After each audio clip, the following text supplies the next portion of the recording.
parents. We've had a striking response to our story on Friday about school lunches. You'll remember we conducted a very simple social experiment with no parental warning so that reality couldn't be altered in any way.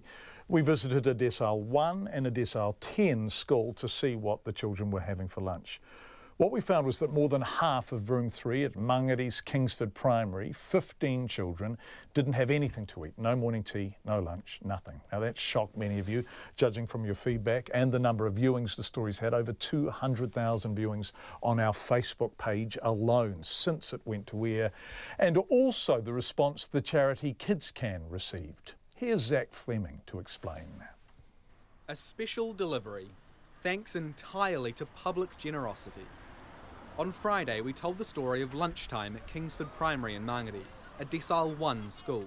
We compared a class there to a class at a decile 10 school, where 100% of the kids had a nutritious, packed lunch. Here's what we found at Kingsford. 26 children will learn here today. But on 15 of the desks, more than half, where there should be food, there is instead nothing. And for some of the children in this class, lunch today consists of just a single cookie or a lone bag of chips. Being in this classroom, the difference between a decile 1 and 10 is startling. It almost leaves you speechless. On this group of desks, 6 children sit here, but only one of them brought food today. This child's morning tea and lunch is a single bag of chips. Over here, chips and biscuits. Out of 26 children, just 4 have an actual lunchbox that's full. And you'll remember at the decile 10 school, 4/5 of the classroom brought fresh fruit. In this classroom, these 2 lunchboxes out of the total 26 are the only ones that brought fruit today. Principal of Kingsford Primary, Chris Williams, says this is reality. That's normal, everyday, run-of-the-mill, that's same every day. In the 3 days since, several businesses have come forward offering Kids Can help, and more than 125 children have been sponsored. Averaged over a year, that works out to more than $20,000. As a direct result of those donations, Kids Can's been able to provide Kingsford Primary enough food to last till the end of this term and the first week of next term.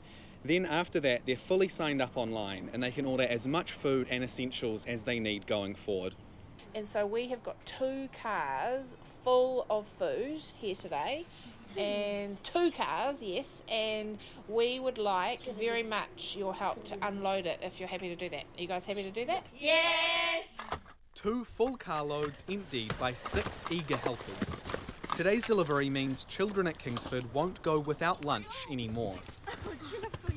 Oh no, it's too heavy for me. And here all the food is. I've got the packing slip from Kids Can in front of me, and we've got 276 big cans of baked beans, more than 2,000 individual Scroggin mixes, more than 2,000 packs of muesli bars. We've got Easy Yo yogurt machines with the Easy Yo yogurt, more than 30 loaves of bread, and the healthy options for the spreads. We've got low sugar jam and no added salt or sugar peanut butter. Just what these kids need for a healthy, nutritious breakfast and lunch for a day of learning. We had one person come in just off the street, just drove into the school and just said, I saw the programme about your school and I'd like to donate, and just give us a whole bag full of food. It's just things like that, just being blown away by the kindness and generosity of people. On Friday, Principal Chris Williams estimated half of his 300-strong school roll came to school without lunch. He says today's delivery will make an immediate difference. Well, it'll make a huge difference to the children. They'll be in school, they'll be fed, they'll be able to concentrate more, they'll be able to concentrate on their learning, and they'll be happier. But feedback wasn't all positive. Of the hundreds of comments left on Checkpoint's Facebook page, many laid blame solely on parents and questioned why feeding hungry children was the government's problem to deal with.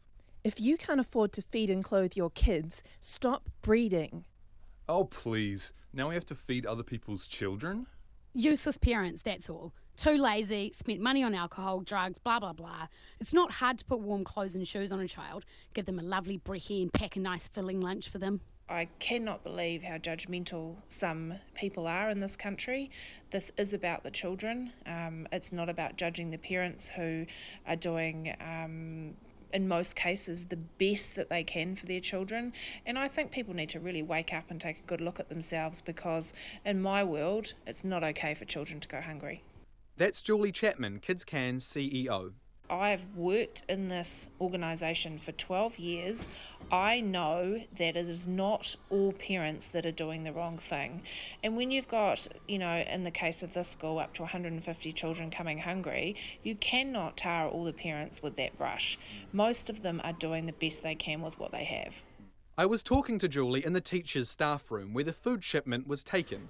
As you heard, she was outraged by many of the comments, but I wanted to know if she was surprised. It wasn't surprising that... But before she could finish answering, a teacher walked in. Holy moly! Oh my... Overwhelmed by the support. There are 33 schools like Kingsford Primary on Kids Can's waiting list, because the charity doesn't yet have enough money to help everyone that needs it. We're working on a business case at the moment to put forward to Oranga Tamariki to increase our programs for next year. So we're hoping that that business case will be accepted by Treasury, and hopefully we'll be able to get even more support to kids waiting across New Zealand. Kids Can estimates there are around 50,000 children leaving home every day in New Zealand without lunch. For Checkpoint, Zach Fleming. Zach Fleming, the reporter, of course, Bradley White, the cameraman, both today and in the original story on Friday.